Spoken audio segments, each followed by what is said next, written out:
Ladies and gentlemen, good afternoon. Thank you for joining us today. I am honored to welcome you to this side event organized by the American Nuclear Society, the European Nuclear Society, and Savons le Climat, under the Global Initiative Nuclear for Climate. My name is Patrick Carter-Cortez. I'm a PhD student at the University of Cambridge and part of the delivery team at Nuclear for Climate. Today's panel will navigate the crucial nexus between growing energy demands and the imperative to safeguard our planet's raw materials and natural capital. This COP has taken truly important steps in shaping sustainable futures for all. We've seen 22 countries commit to tripling the global nuclear energy capacity by 2050, and 118 governments pledging to triple the world's renewable energy capacity by 2030. These efforts are crucial to reducing fossil fuel demand and limiting global warming to 1.5 degrees Celsius by the end of this century. As we applaud these pledges, it is vital to consider the broader context. A clean energy-powered system differs significantly from one relying on traditional hydrocarbon fuels. For instance, a typical electric car requires 6 times the mineral inputs of a conventional car. Clean energy technologies essential for this transition heavily depend on various minerals such as lithium for batteries and rare earth elements for wind turbines and electric vehicle motors. As we shift towards clean energy, the demand for these minerals is set to surge, raising crucial questions about the environmental impact and sustainability of such initiatives. The development of new infrastructure to meet the pledges made here in Dubai highlights a growing concern: the extensive use of resources and ecological assets, and our stewardship of the planet. Our distinguished speakers here today offer a range of expertise and unique insights into this complex landscape. Safi Syed is a project manager at Urenco. Alexander Marti is head of climate and natural resources at EDF. John Wagner is laboratory director at Idaho National Lab, and Dinara Ermakova is a consultant with the Anthropocene Institute. Today's format will be as follows. Each speaker will provide introductory remarks, which is followed by a panel discussion and a question and answer session to answer any questions you might have. So without further delay, I will now hand over to our first speaker, Safi. Thank you, Patrick. I'm going to be just giving a brief introduction into Urenco for those who don't know. I'll be talking about some of the key drivers for the change in nuclear that we foresee, but also then talking a bit about the future, namely advanced fuels, an area of interest for Urenco, and also looking at our efforts in sustainability as well. So just a brief introduction for those who don't know, Urenco is a leading enrichment company for nuclear fuel with operations in the EU, UK, and the US. We supply almost every country that uses nuclear energy. We're in a great time of change for the nuclear industry, and I'd like to highlight the 2 drivers behind that. So the first one is the reason why we're here at COP28, which is climate change. More and more companies and countries are either extending the lifetime of existing nuclear power plants or deciding to build new nuclear power plants as one of the solutions to turn away from fossil fuels and to achieve net zero. At Urenco, we believe we will need all available carbon-free technologies, renewables and nuclear, in a combination with hydrogen to achieve net zero. Renewables and nuclear, supported by hydrogen, are the solution of the future. Without nuclear, it will be impossible to meet our climate targets. The decarbonisation of difficult sectors like steel production, heavy-duty transportation or chemistry requires the replacement of coal, oil or gas by heat, hydrogen or electricity. And the processes where this energy are needed are often baseload processes, so they operate 24 hours, 7 days a week. This has 2 key consequences. The first is that the baseload demand of electricity will heavily increase. Nuclear is one of the only scalable carbon-free technologies. And besides electricity, carbon-free heat will be needed. Nuclear is a very efficient carbon-free technology that can provide heat as well. The second driver is security of supply. Now, this actually goes hand in hand with climate change. We all know the dependency issue stemming from security of supply, and the conflict, for example, Ukraine, plays testament to this as well. But another important aspect of security of supply is whether there is enough reliable energy available. As I said before, baseload demand will increase as we transition to net zero. This is another strength of nuclear which can be called upon to deliver more. What this means for Urenco is that the demand for our services has dramatically increased, and one of the ways we're ready to help meet the climate change is by increasing capacity at all of our enrichment sites.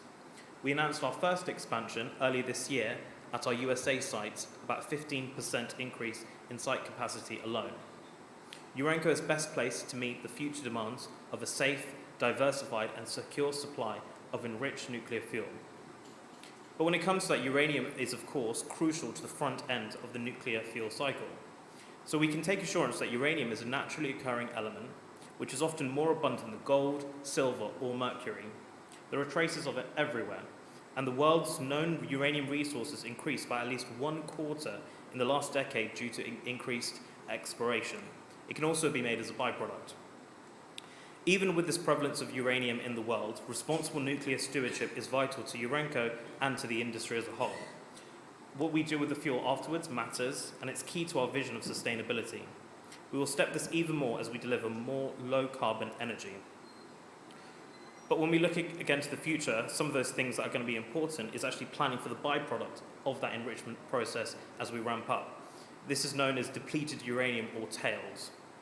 This can actually become an additional resource and is re-enriched to be used again.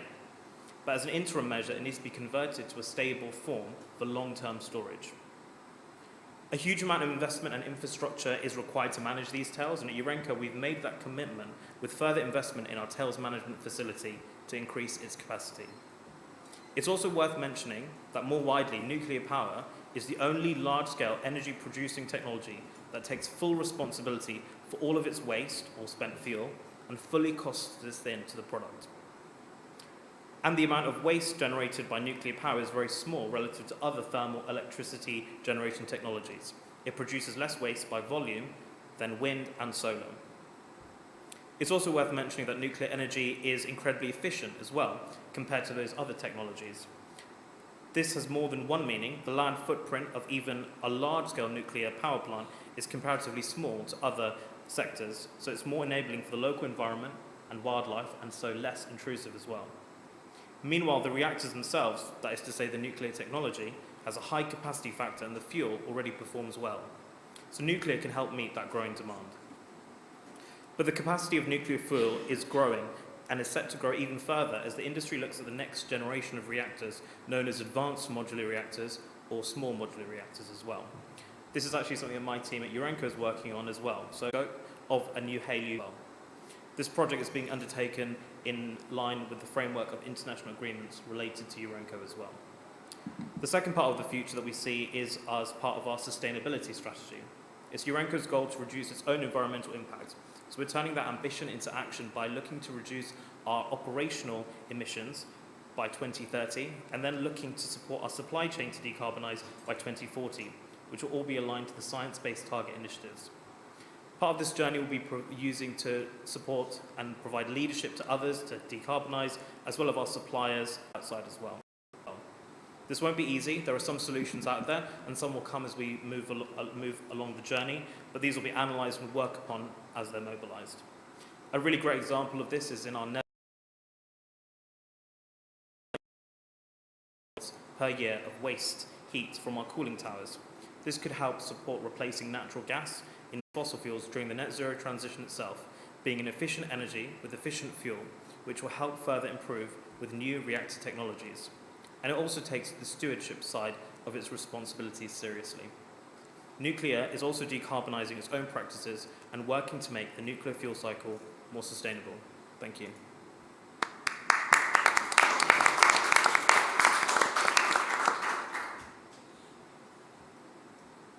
Thank you very much, Safi. Now we'll hand over, quite literally, to Alexandre.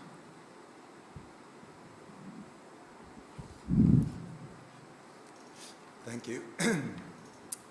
Good afternoon, ladies and gentlemen. My name is Alexandre Marty. I'm with EDF, a French utility, where I had our climate and natural resources team at group level.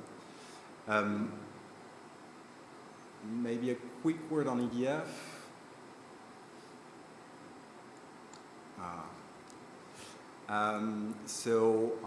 EDF is the largest operator of nuclear reactors globally. We operate 67 reactors, most of that being in France and in the UK, and with international operations with a number of projects globally.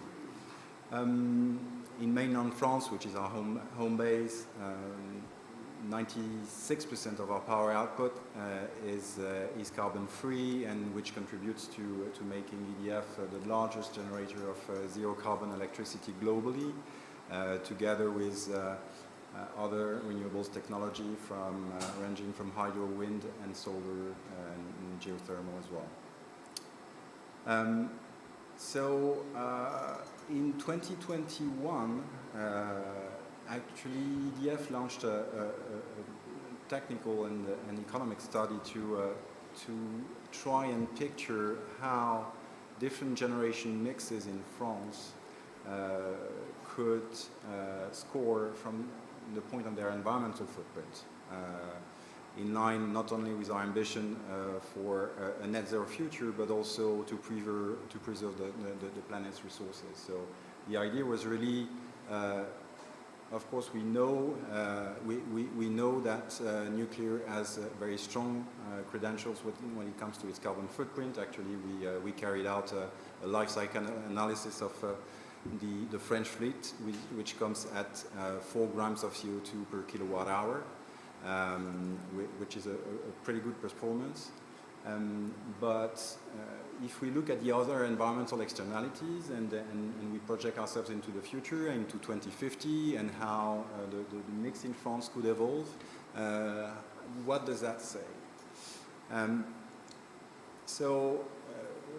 We used an LCA approach with a number of different indicators, some indicators being quite robust and well established, namely ILCD indicators, and other indicators for which, or other areas for which we found a bit hard to come up with or to find some commonly accepted and reliable indicators of the environmental externalities, especially when it comes to land and land use and water, and I'll come back to that in a moment.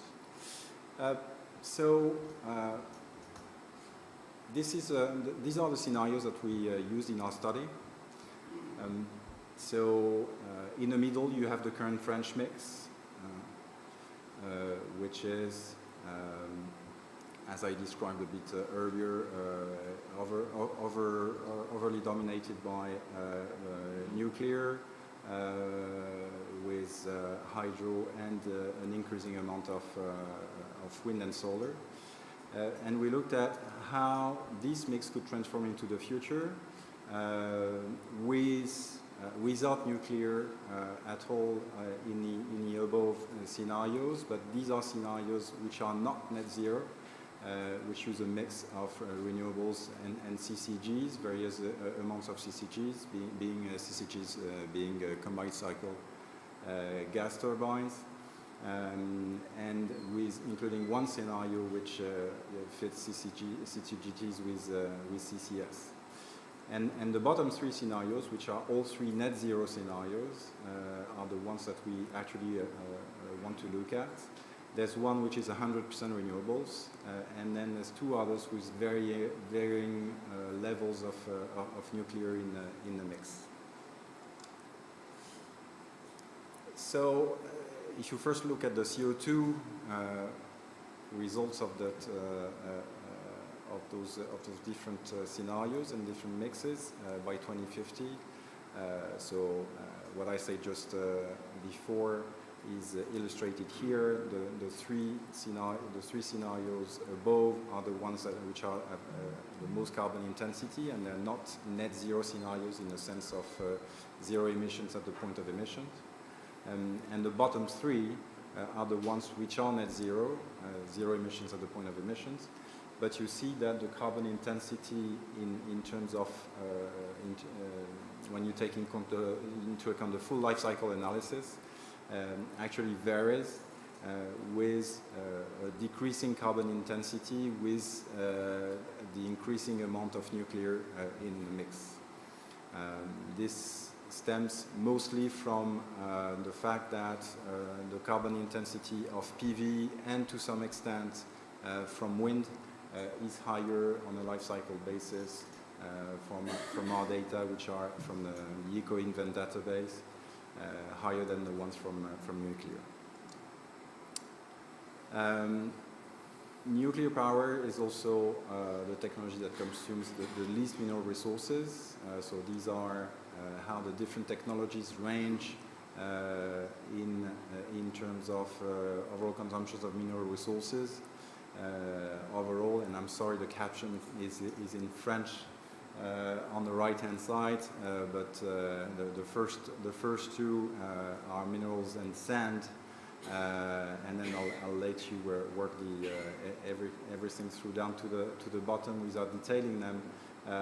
But the idea here is to use an indicator that will bring together all the different minerals and score them according to their value. A reflection of the total surface area required for generation, which is a bit of a raw indicator because it ignores the possible co-uses of that land area.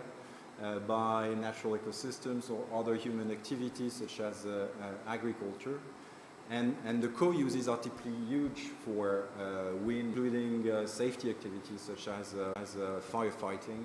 So we have obligations in France in our hydro reservoirs to maintain a certain level and a certain accessibility for planes to get water, firefighting planes to get water. And perform their duty when needed. And also those reservoirs benefit other activities indirectly downstream through supporting the low water flow levels when they arise.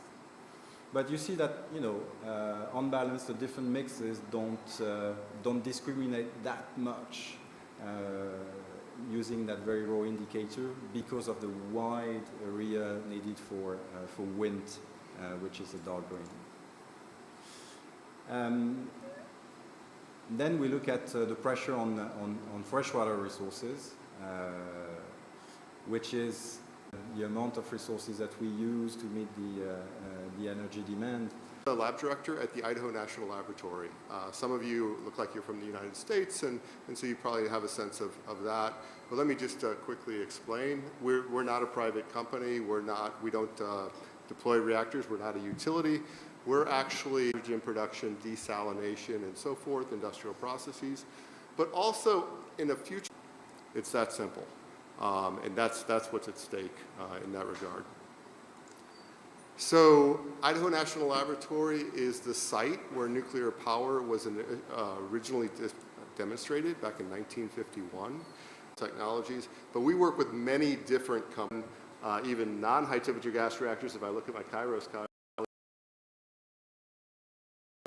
that's just one of the fuels that in this decade, just in the United States, and to be real clear, this is not all inclusive. And there are many developing countries that are rich in resources, but unfortunately that brings a lot of environmental impact and negative impact while we use the virgin lands to mine raw.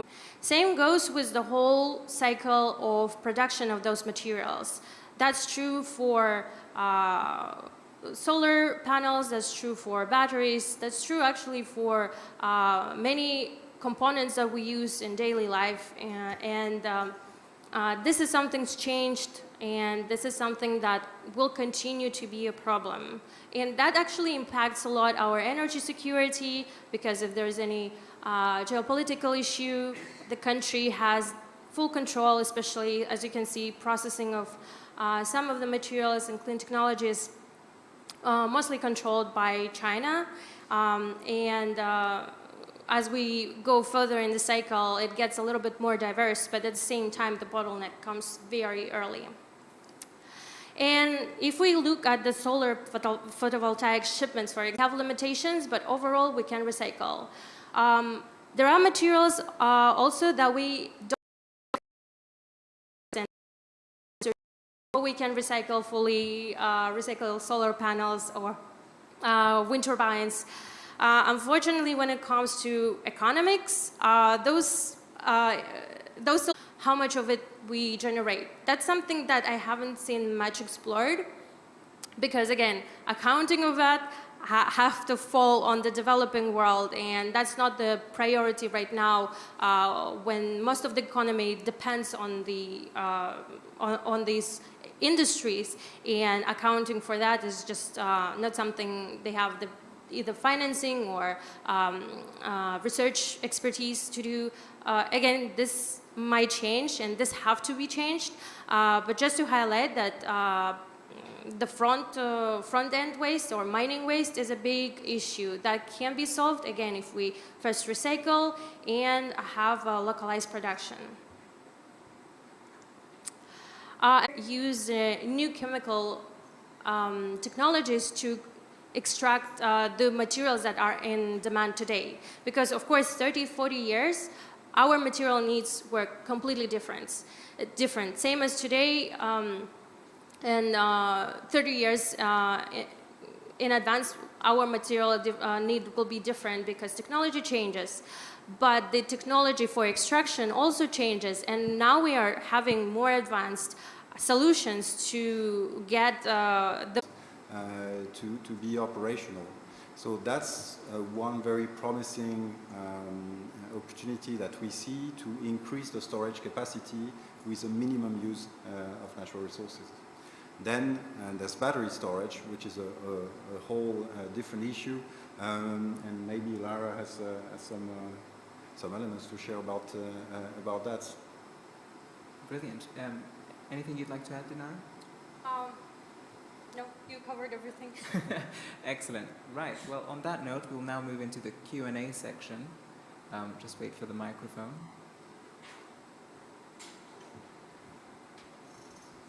Excellent. Are there any questions for our panelists? Yes, here at the front. Hello, so I'm Valérie Faudon, the Director General for the French Nuclear Society. I have actually two questions. One is on how we can actually recycle depleted uranium, because I understand very few countries today have strategies of fast breeders. And I understand also only fast breeders can help really recycle this resource. And the second question is, when we do try to look at the land footprint of nuclear, how do we account for the mining land footprint? Because I understand we have different types of mines with in situ recovery. And I've noticed when we tried to look at these numbers that there was no norm or efficient way to look at it or in a standardized way. So that's one of my two questions. Thank you. John, would you like to start?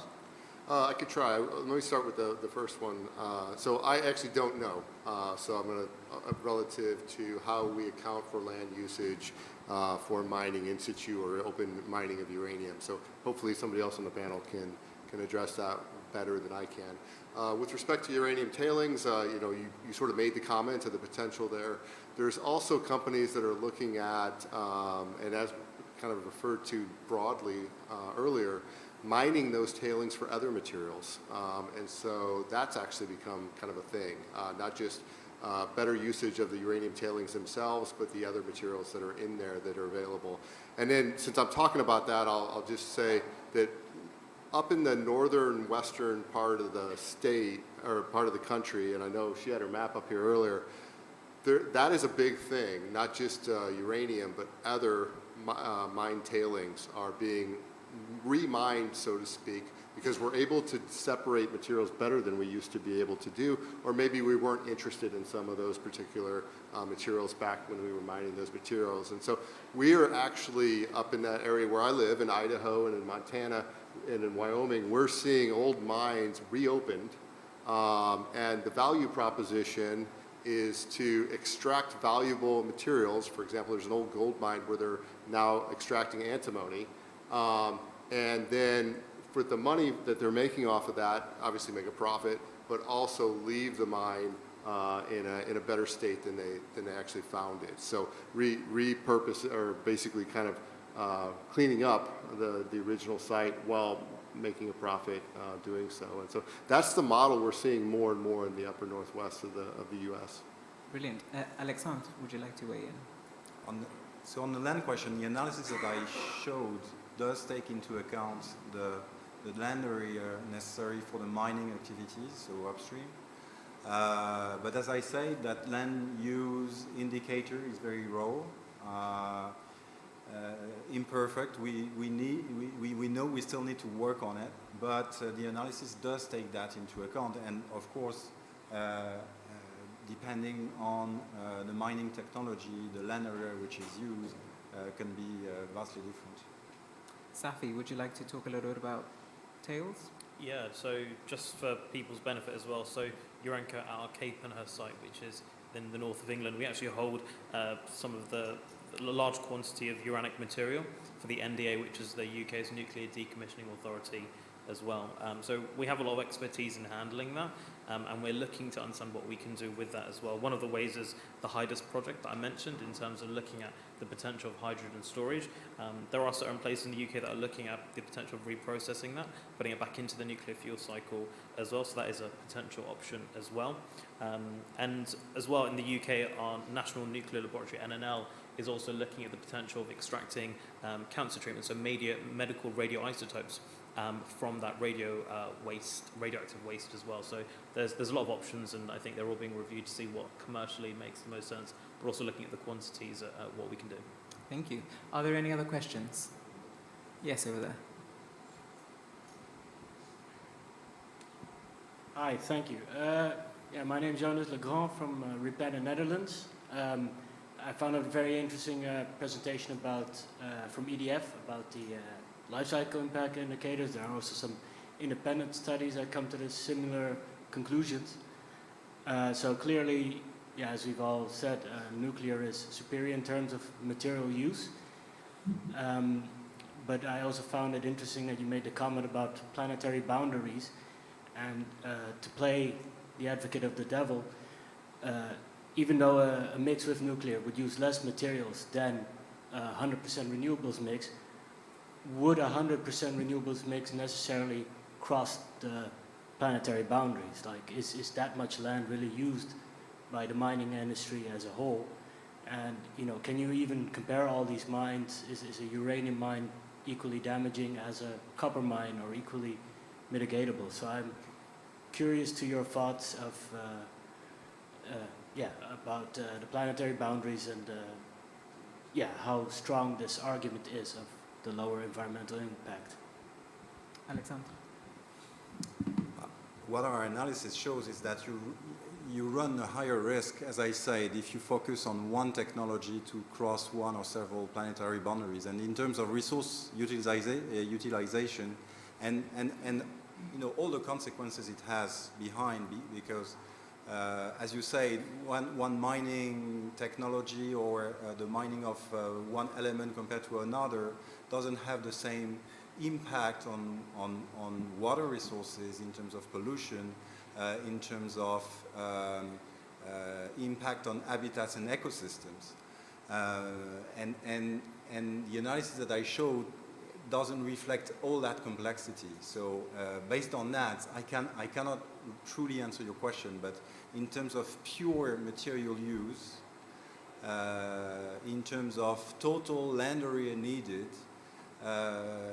yes, a mix which is more, which makes a higher use of nuclear is more favorable in those terms. But again, I repeat, the safest way to minimize the risk to cross those boundaries is to reduce the overall energy consumption, to reduce the overall size of the energy infrastructure that we need to deliver that demand.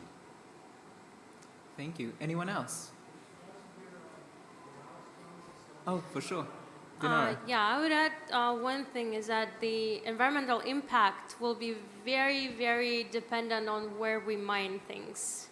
So it's not the thing about the material. We might mine different materials, and the environmental impact might be very different, just because one country has more stringent requirements for labor protections, for the solutions used during extraction, or the way we extract the material. So again, the lack of uniformal policy about and regulations about the mining, about environmental protections, they give those loopholes for these issues to occur more and more often. So yes, it's a very complex issue. I wish I had the answer, and I wish I had the solution that I can implement today, but unfortunately that's not the case. And again, the platform like COP28, it helps to start this dialogue, but then I hope this dialogue doesn't die after. Hello, y'all. Thank you for a very interesting conversation. My name's Ian Hitchcock. I'm a Master's of Public Policy student at Duke University.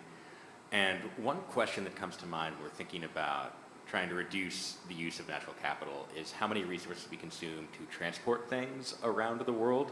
And I'm wondering for kind of any of y'all's thoughts on potential or opportunity to try to relocalize economies when possible. So knowing that not all places, like I'm from Western Wyoming, and I know that like we're not exactly going to be growing a lot of food out there, but where there are opportunities for people to use more of the things that they have where they are, as opposed to us kind of sending things all over the world, it strikes me that there might be some opportunity for saving of natural capital there as well. Thank you.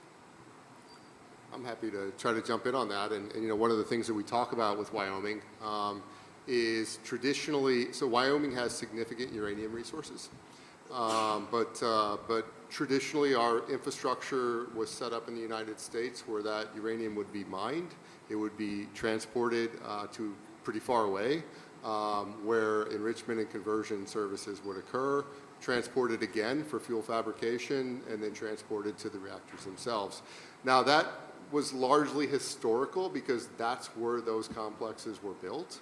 But one good thing of kind of losing our infrastructure for this is that as we reestablish it, we can take these things into account. And so I'm aware of officials in the state of Wyoming that are interested in not just restarting uranium restarting uranium mining, but doing more of that value chain. Now that's a great example, but there are a number of others, particularly on the mining side, where upscaling the value of those products locally before shipping. And then one last thing I wanted to kind of add to a point that was made, and that is that in the US, we actually mine quite a number of critical minerals that we ship to China where they get processed.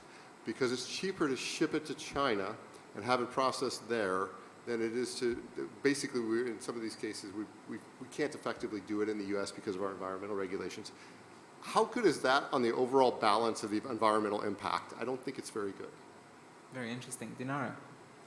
No, I agree with the point. I think on the mining side, there are always, well, first of all, it's really hard to build the capacities for building materials or building ready products all over the United States. You don't want to invest into small factory. You want to build a bigger factory. But in terms of recycling, I think I've seen some developments for localized recycling capacities for different materials, not necessarily uranium, but certain materials that in abundance. Let's say, what if we have cement recycled locally, because it's something that we need a lot, steel, aluminum, we will have. I see a great benefit of having those facilities multiplied. In terms of shipping, yes, outsourcing the workforce to China is a very risky deal. But again, it comes with economics. How can we make localized production cheaper? That also comes with a lot of incentives coming from government, a lot of research and development coming from laboratories to support and make those processes cheaper locally, and also train your own workforce, because in the long run, you want to keep the workforce, you want to benefit your communities, especially small communities that during transition will have a lot of impact, because we talk a lot about coal transition and just having some additional plans and maybe additional facilities for those communities to transfer their workforce will greatly benefit the overall programs. Hope that answers some of the questions. I think we have another question here at the front. Yes, my name is Steven Savarez. I'm here for Sauvons Climat, Save the Climate. And 15 years ago, we had this idea that, at least for social acceptance, but also in order to decarbonize faster the global energy mix, nuclear power should become sustainable. And we have developed this concept over the years, and we've published books about this. And the idea is very simple. The light water reactor park cannot achieve that alone, so we need to grow new technologies, mostly fast breeders. And there is a challenge there, which is how fast, what can nuclear do against global warming if we push the idea to the max. Instead of tripling nuclear power by 2050, we would be able to multiply by 10 by adding a lot of fast breeders to the lightweight nuclear reactors, and up to 8,000 gigawatts by 2100. So instead of going from 400 to 1200, it's going from 400 to 4,000 gigawatts by 2050 and 8,000 gigawatts by 2100. That's a scenario we have published under the title Global Initiative to Save Our Climate, GISOC. And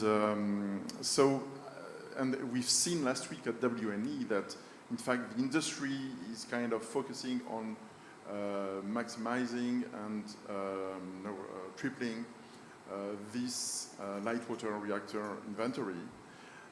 And the fast breeders are basically left for startups to develop. Do I understand correctly that this is the strategy now of the industry, at least in France, but probably worldwide?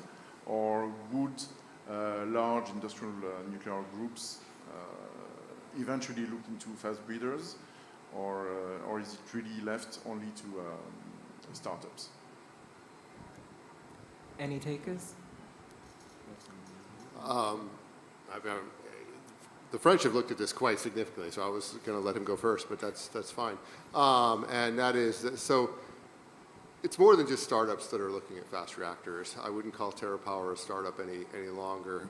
But I think that a lot of the utilities and the energy end users that are interested in moving fast with nuclear are kind of attracted to the known technologies of light water reactors. So I would expect you'll see, particularly on the bigger scales, a lot of light water reactors deployed while the fast reactors get more experience, and not just fast reactors, while advanced reactors get some experience, get their supply chain built out.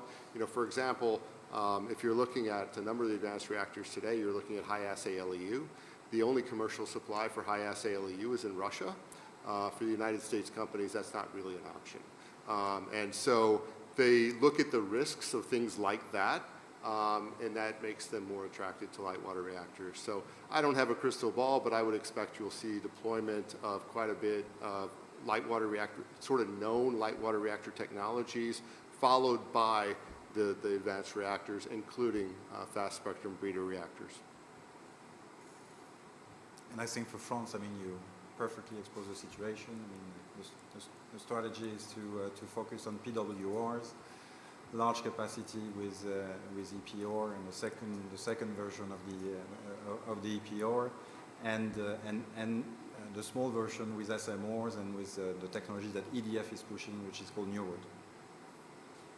I think there's also the element. Oh, sorry. Please go ahead.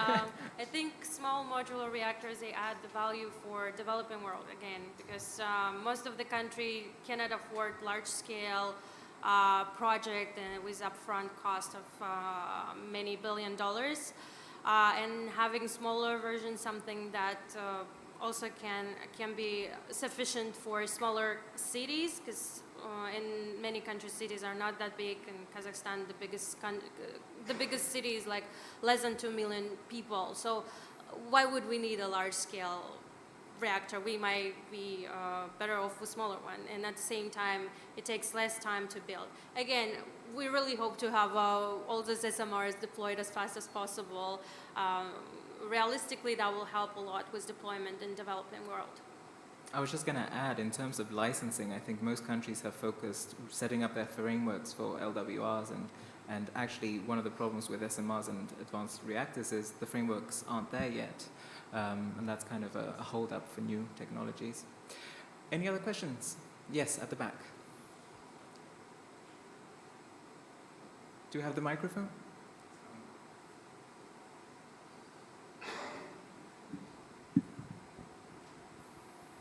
Thank you. My name is Silva Antoniotti. I'm a CNRS Research Director. Thank you for sharing all this information. So it was said at some point that uranium is relatively abundant, which is true if you look at it in an absolute manner, but then it depends on what type of ore you are working with and depending on the content of uranium. So my question is dual. Based on the energy consumption, and even if we adopt a mixed energy system that was described by some of the panelists, one of the panelists, how many decades do we have in terms of uranium supply for this nuclear energy? And then the second question is, shouldn't we see nuclear energy as a parenthesis of time so that we stop emitting carbon in the atmosphere and allow this time to be used by research and development to find the next energy that should be actually addressing all the needs we have without any footprints of any kind? Safi? Yeah, no, it's a good question. I think to the first one, it would probably vary depending on who you ask. I think, as I mentioned in my opening remarks, the amount that has been explored has just recently increased by a quarter. So I think the number would be probably difficult to ask depending on who you ask and what time of the year as well. I think one of the things that's really important, and again, a reminder of why we're all here, is the impact of climate change. And yes, solar and renewables are really great. They can be, you can get a solar farm within a couple of years, and nuclear can take up to 7 to 10 years. But the power impact that nuclear has is 20 times higher than solar.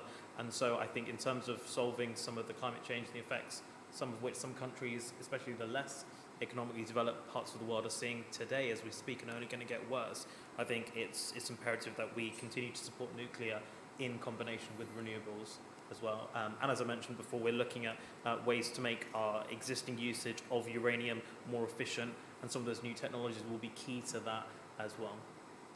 I think I would just add to that, in the 80s and 90s, there were books written about we're running out of gas and we're running out of oil, and clearly we didn't, otherwise we wouldn't have a COP.